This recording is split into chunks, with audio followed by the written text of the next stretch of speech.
जा रही है। स्मृति ईरानी अब केवल महिला और बाल कल्याण मंत्रालय को देखेंगी और उनकी जो टेक्सटाइल मंत्रालय था जो उनका, वो अब पीयूष गोयल तक पहुंच चुका है। यानी राहुल, आज का दिन खत्म होते होते सबके विभाग हमारे सामने स्पष्ट हो जाएंगे, सीधे तौर पर हम समझ जाएंगे। और ये जो नाम कटे हैं उसमें डॉक्टर हर्षवर्धन का समझ में आता है, कोरोना का समय, दूसरी लहर, लेकिन क्या रविशंकर प्रसाद जिनके पास ढेरों मंत्रालय थे उन पर गाज आखिर क्यों गिरी है? क्या यह स्पष्ट हो पाया है? जब ये सवाल पूछा गया तो ये भी कहा गया कि आप देखिए कि राज्यसभा में सरकार की तरफ से जो लीडर होगा उसकी पोस्ट भी अब खाली हो गई, क्योंकि पहले थावरचंद गहलोत थे, उन्हें कर्नाटक का राज्यपाल बना के भेजा गया, तो अब वो एक जगह खाली हो गई है। तो ऐसे में तय करना है कि क्या जिन मंत्रियों का आपने नाम लिया जिन पर आज गाज गिरी, क्या उनमें से किसी एक को ये अहम जिम्मेदारी दी जाएगी। हालांकि मंत्री बनना कोई भी प्रेफर करेगा क्योंकि पार्लियामेंट का सेशन तो छोटे वक्त के लिए होता है, लेकिन ये एक बड़ा सवाल रहेगा। अभी मुझे जानकारी मिली है कि शिक्षा मंत्रालय और स्किल डेवलपमेंट और एंटरप्रेन्योरशिप की जिम्मेदारी धर्मेंद्र प्रधान को दी गई है। ये खबर सबसे पहले हम आज तक पर ब्रेक कर रहे हैं। Ministry for education, skill development, entrepreneurship की जिम्मेदारी धर्मेंद्र प्रधान, जो कि अभी तेल मंत्री हैं, ये जानकारी हमें मिली है कि ये जो विभाग है अब धर्मेंद्र प्रधान चलाएंगे। प्रधानमंत्री बहुत पसंद करते हैं धर्मेंद्र प्रधान को, क्योंकि उन्हें लगता है कि उन्होंने एक अपनी छवि बनाई है एक ऐसे शख्स के तौर पे जो कि बहुत मेहनत करते हैं, जो कि रिजल्ट्स डिलीवर करते हैं। ऐसे में प्रधानमंत्री मोदी ने शिक्षा की अहम जिम्मेदारी, जो कि पहले रमेश निशंक पोखरियाल की थी, उनसे लेके अब ये जिम्मेदारी दी गई है धर्मेंद्र प्रधान को। श्वेता, ये अतिरिक्त जिम्मेदारी रहेगी क्या? वो अभी भी पेट्रोलियम मंत्री रहेंगे क्या? ये चीज स्पष्ट है?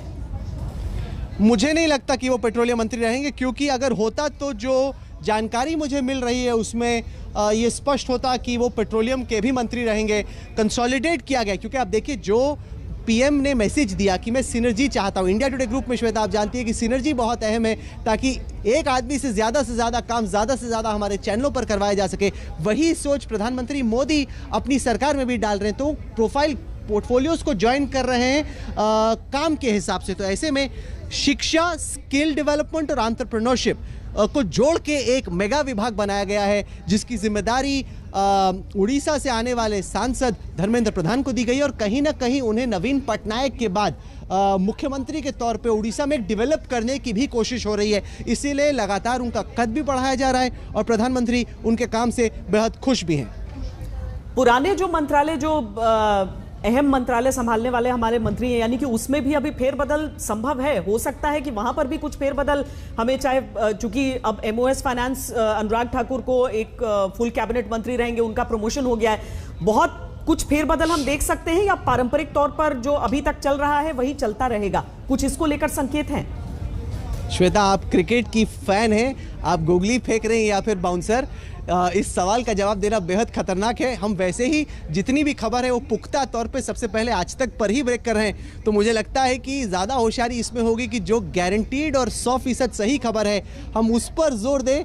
आगे प्रधानमंत्री के जहन में क्या चल रहा है? देखिए, काफ़ी देर से चर्चा चल रही थी कि जो 12 मंत्रियों को हटाया गया उनमें से कुछ के पद हट सकते हैं या उनका प्रोफाइल चेंज हो सकता है, इस पे तो चर्चा चल रही है। लेकिन रविशंकर प्रसाद या प्रकाश जावड़ेकर जैसे नेताओं की विकेट गिर जाएगी या फिर उन्हें इस्तीफा देने के लिए कहा जाएगा, ये क्लियर नहीं था। तो मैं ऐसा नहीं चाहता कि कुछ कहूं जो कि 15 मिनट गलत निकले, 15 मिनट बाद गलत निकले। तो बेटर ये है कि आपने जो गूगली फेंकी उसका मैं स्ट्रेट बैट से जवाब दूं कि थोड़ा सा वक्त दीजिए, हम सबसे पहले खबर आज तक पर ही ब्रेक करने की कोशिश करेंगे श्वेता। क्योंकि नितिन गडकरी हो गए, उनके जो मंत्रालय है उसका कामकाज बढ़िया चल रहा है और ऐसा लगता नहीं कि नितिन गडकरी को छोड़कर कोई दूसरा चेहरा दिखेगा, या फिर रक्षा मंत्री हो गए राजनाथ सिंह।